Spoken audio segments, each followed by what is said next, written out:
Two women are positioned in the highest places of the city. Each of them calls out, each of them invites, each promises something to the man who stops to listen to her. At first glance, the voices may seem similar. Both speak with intensity. Both address those passing by the streets. Both extend an invitation that seems urgent. But Proverbs chapter 9 exists precisely to sharpen the reader's ear, so that he learns to distinguish what on the surface seems the same and is fundamentally radically different. The chapter is not just a collection of wise sayings, it is a moral drama with two central characters, two banquets, and a single choice that defines the fate of the one who chooses. The book of Proverbs was predominantly written by Solomon, the son of David, the same man to whom God granted wisdom in such extraordinary measure that no king before or after him would be comparable, as recorded in the book of 1 Kings chapter 3, verses 12 and 13.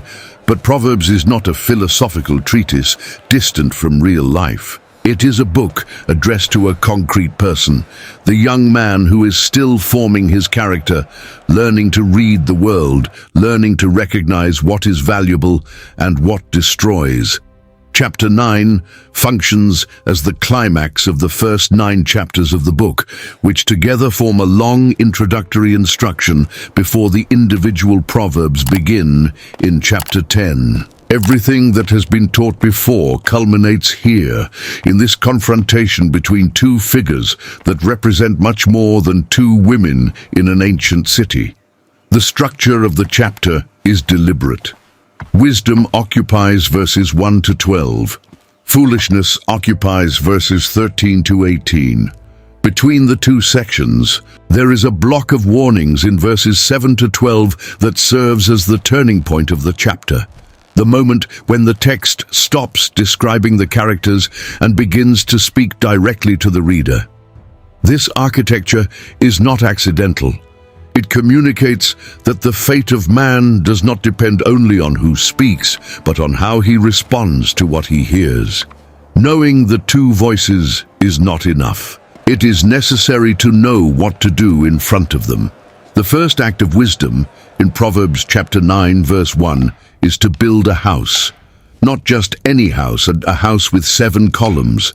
This image has been interpreted in different ways over the centuries, but what it immediately communicates is permanence, solidity, and intention. A house with 7 columns is not improvised.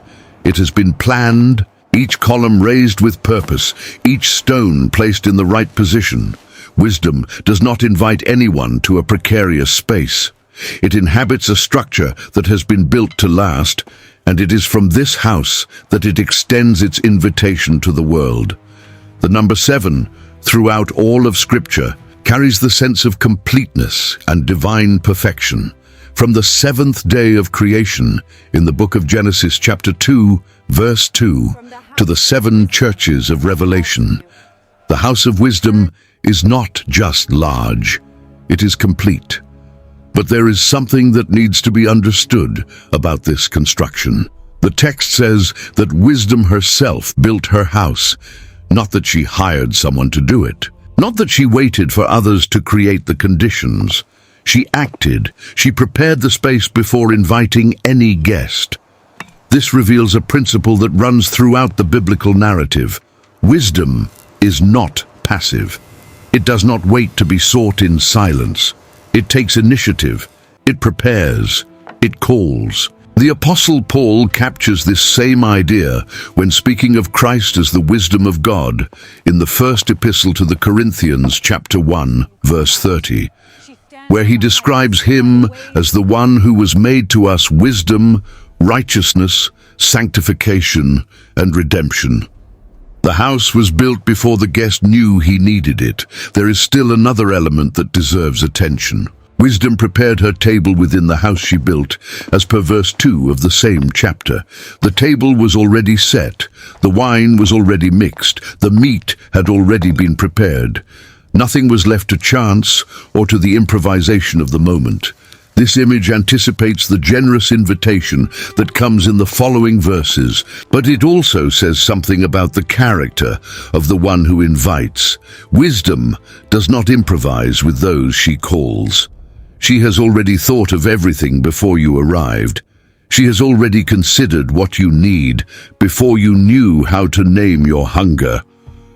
The servants of wisdom are sent from the highest places in the city, as stated in Proverbs chapter 9, verse 3. The invitation does not arrive in a low voice or in a reserved environment. It is proclaimed in the busiest places, at the points where the city concentrates, where the paths cross, and where decisions are made. There is a pedagogy in this detail. Wisdom does not keep its invitation for a select circle of initiated ones. It casts it into the public space, to the ordinary man walking down the street, unaware that he is about to be confronted by something that goes far beyond the everyday. The call is open, but the response is individual. The verse 4 records the exact words of the invitation. "Whoever is simple, let him turn here." And then, to those who lack understanding, she says, the banquet offered is bread and wine, fundamental foods, the basic sustenance of life. But in the context of Proverbs, this bread and this wine are images of something deeper. Eating the bread of wisdom means incorporating its principles, allowing them to nourish the way you think, decide, and act. Walking in the path of understanding, as the verse 6 states, is more than acquiring information. It is allowing life to be reoriented by a perspective that comes from above. Not by chance, Jesus would use this same language when he stated in the Gospel of John chapter 6, verse 35, that he himself is the bread of life, and that whoever comes to him will not hunger. However, the invitation of wisdom is not unconditional in the sense of not requiring a response. The verse 6 is direct. "Forsake simplicity, and you will live." There is a condition embedded in the invitation, that the invited one leaves something behind. It is not possible to eat at the table of wisdom while clinging to old ways of thinking that have produced confusion, disorder, and bitter consequences. The call is generous, but it requires that the simple one make a decision. And this decision is not made just once in life. It is renewed every time an alternative voice arises in the high places of the city and offers a different banquet.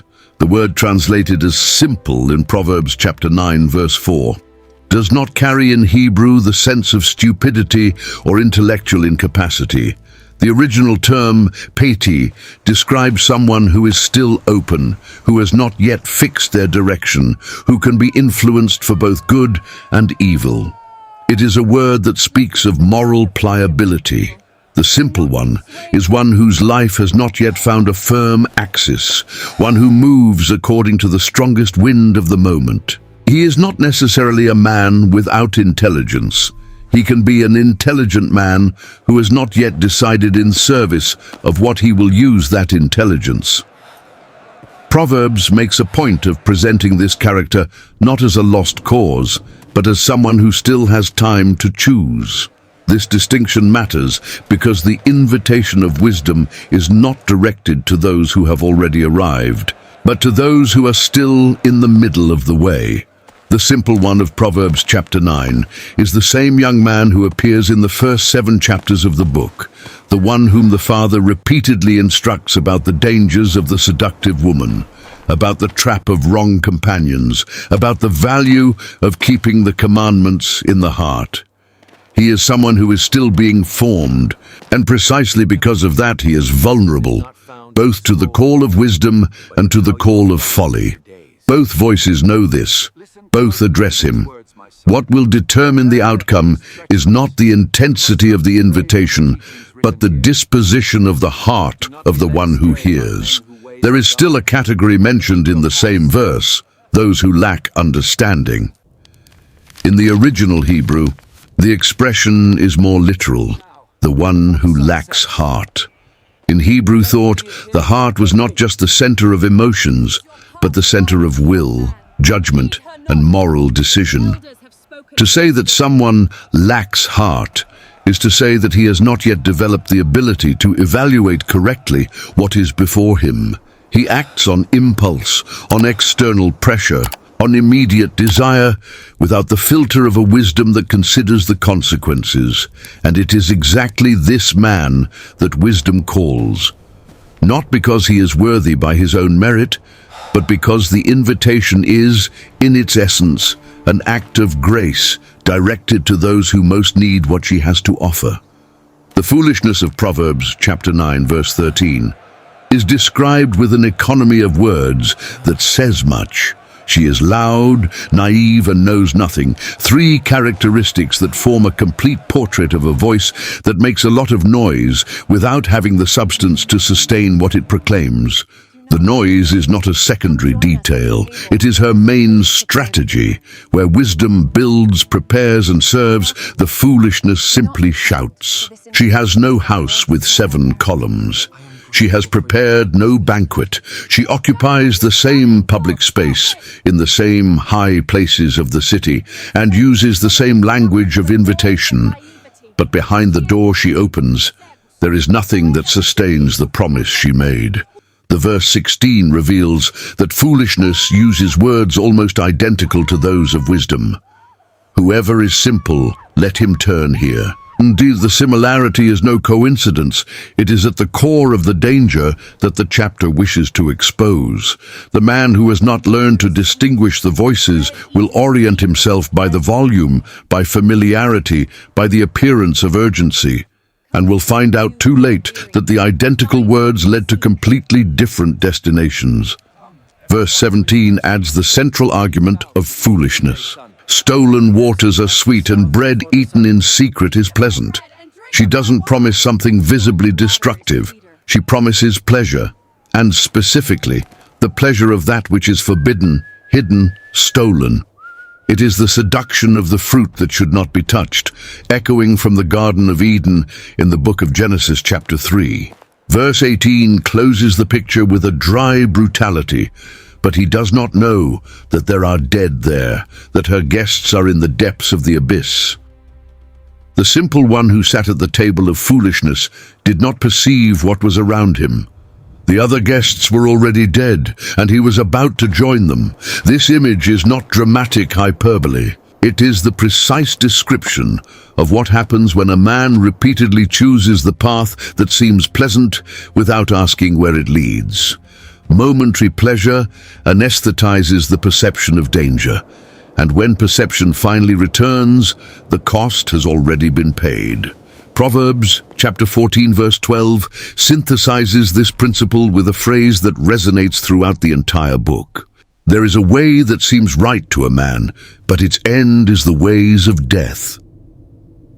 In the middle of chapter 9, between the two invitations of the two women, there is a block of verses that many readers skip, thinking that it interrupts the narrative.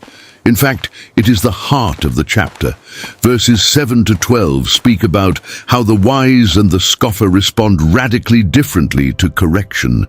Do not rebuke the scoffer, lest he hate you. Rebuke the wise, and he will love you, says verse 8. This distinction is not just about humility or arrogance. It reveals something deeper. The difference between those who are still open to the process of being formed and those who have already closed the doors inside and decided that there is nothing to learn. The scoffer of Proverbs is not simply someone who laughs at serious things. He is someone who has developed a systematic posture of resistance to correction. He has heard the truth and rejected it. He has heard the warning and discarded it. Over time, this repeated rejection has hardened into something much more solid, a character that reacts with hostility to any voice that challenges him. That is why the text instructs not to rebuke the scoffer, not because the truth should be hidden, but because the rebuke directed at someone who has already closed himself produces only more resistance and exposes the one who rebuked to unnecessary attack. There is practical wisdom in this that pastoral experience confirms over generations. The wise one, on the other hand, responds to correction with love, as verse 8 states, not with passive resignation, but with genuine affection for those who had the courage to point out what needed to be seen. That is because the wise understand something that the scoffer refused to learn. No one arrives at wisdom alone. Verse 9 deepens, give to the wise, and he will become even wiser. Teach a righteous man, and he will increase in learning. Wisdom is not a fixed state that one achieves and then maintains automatically. It is a path that requires continuous movement, permanent receptivity, renewed willingness to learn, even when learning means recognizing that there was something wrong with what was previously thought. The wise do not fear this discovery. They embrace it as part of the process. There is a question that Proverbs chapter 9 leaves hanging in the air before being answered. Who has authority to correct? And more than that, is it worth correcting? Verse 7 is explicit in stating that he who rebukes the scoffer brings dishonor upon himself, and he who corrects the wicked is wounded. It is not a poetic exaggeration. It is an observation born from the accumulated experience of someone who has observed human behavior for decades and recognized a pattern. There are people whose stance towards life has crystallized in such a way that correction no longer reaches them through the path of reason. It arrives, but it is intercepted before touching the heart and returned with verbal violence, with contempt, with the attempt to destroy anyone who dared to speak. This does not mean that the truth should be silenced. It means that wisdom also applies to the choice of when and to whom to speak. The contrast with the wise person could not be clearer. When the wise receives correction, something genuine happens inside him. He not only accepts the words, he processes them, examines them, confronts them with what he already knows, and emerges from that process with a more complete understanding than he had before. Verse 9 of Proverbs chapter 9 describes this with a progression that deserves careful attention. The wise student becomes even wiser. The righteous man who is taught increases in learning. There is a cumulative effect in receptivity to correction. Each time the wise relinquishes his position to consider a better perspective, he does not lose something. He gains an additional layer of depth that makes him even more capable of discerning in future situations. This dynamic has direct implications for spiritual life and for human relationships. The book of Proverbs, chapter 12, verse 1 states unequivocally, "He who loves instruction loves knowledge, but he who hates correction is stupid." The word stupid here is not a casual insult. It describes someone who acts against their own interests without realizing it. The man who rejects correction is, in practice, rejecting the possibility of growth. He is choosing to remain where he is with what he has, with the limited vision he possesses, and calling that autonomy, when in fact it is merely stubbornness with consequences. The Apostle Paul captured this same principle in his second letter to Timothy chapter 3, verse 16, affirming that all Scripture is useful for correction and instruction in righteousness. Words that presuppose exactly this, that being corrected is part of the path, not an interruption of it. Verse 10 of Proverbs chapter 9 is one of the most well-known verses in the entire Bible, but the context in which it appears rarely receives the attention it deserves. The fear of the Lord is the beginning of wisdom, and the knowledge of the Holy One is understanding. This statement does not appear at the beginning of the chapter as a didactic introduction. It appears in the middle of the text, right after the discussion about the wise and the scoffer, like an anchor, as if the author wanted to make it clear that everything that has been said before about distinguishing voices, about receiving correction, about choosing the right path, has a single root that sustains the entire set. Without the fear of the Lord, The wisdom of Proverbs is reduced to a set of practical advice for a well-managed life. With it, it becomes something entirely different, a guiding principle of life grounded in a relationship with the living God. The fear of the Lord must be understood correctly because it is often misunderstood. It is not the paralyzing fear of someone fearing to be destroyed at any moment.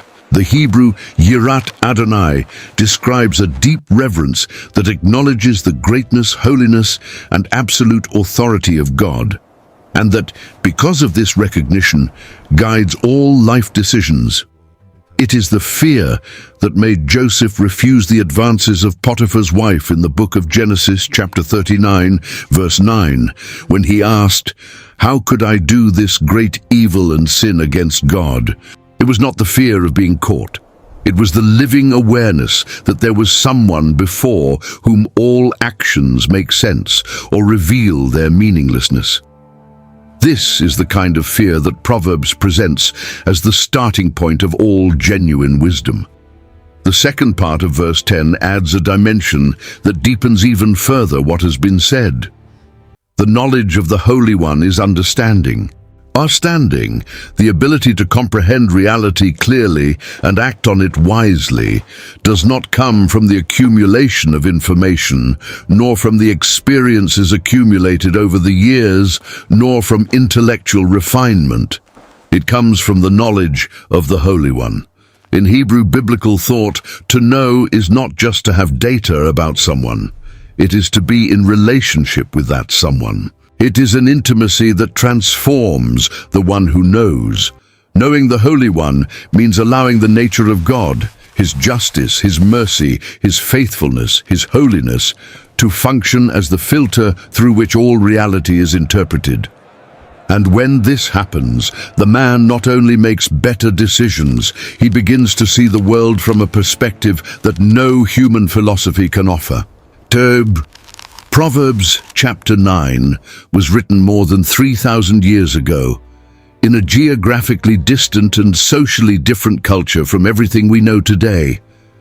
But the two voices it describes have never left the high places. They continue to cry out. The spaces where they operate have changed names. They are no longer the gates of the city or the paths of the market, but the algorithms that determine what you see in the morning, the voices that fill your headphones during your commute, the narratives that silently shape how you understand what is good, what is dangerous, what is worth pursuing.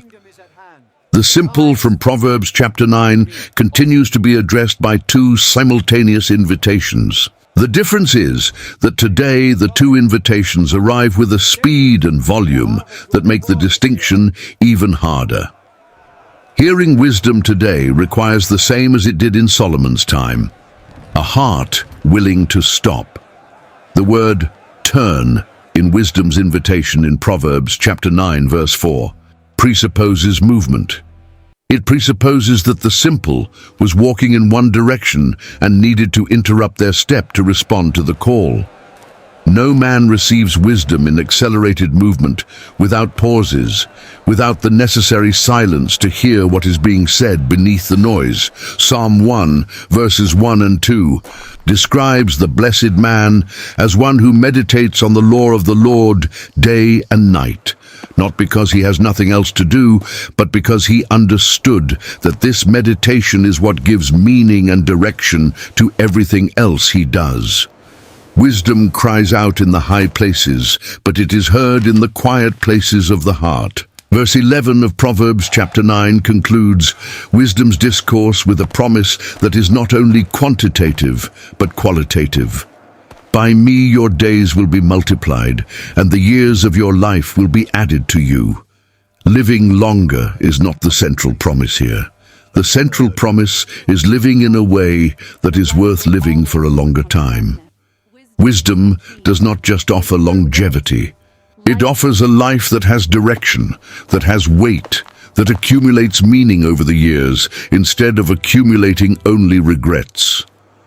And this life begins with a choice that needs to be renewed each time the two voices rise in the high places.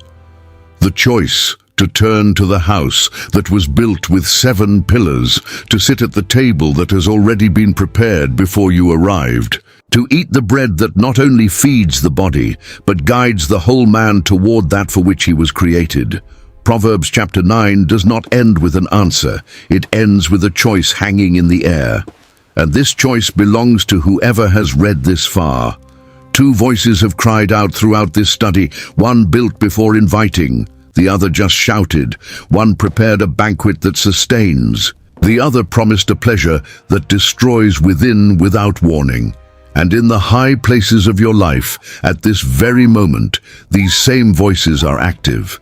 The question that Solomon leaves open is not theological, it is personal. At the table of which voice have you been sitting? Wisdom does not give up.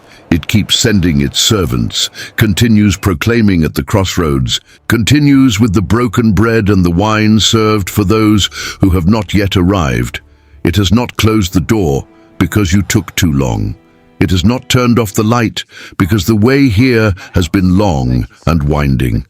The house with 7 pillars is still standing, and the chair is still empty waiting for you. If this study has touched something within you, if a word has turned on a light in a place that has been dark for a while, leave your like down below.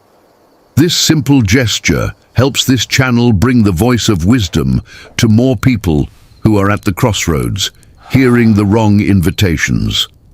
And in the comments, tell one thing. Which of the 9 sub-themes of today spoke most directly to your life? The answer from each person who passes through here builds a conversation that is worth much more than any algorithm can measure.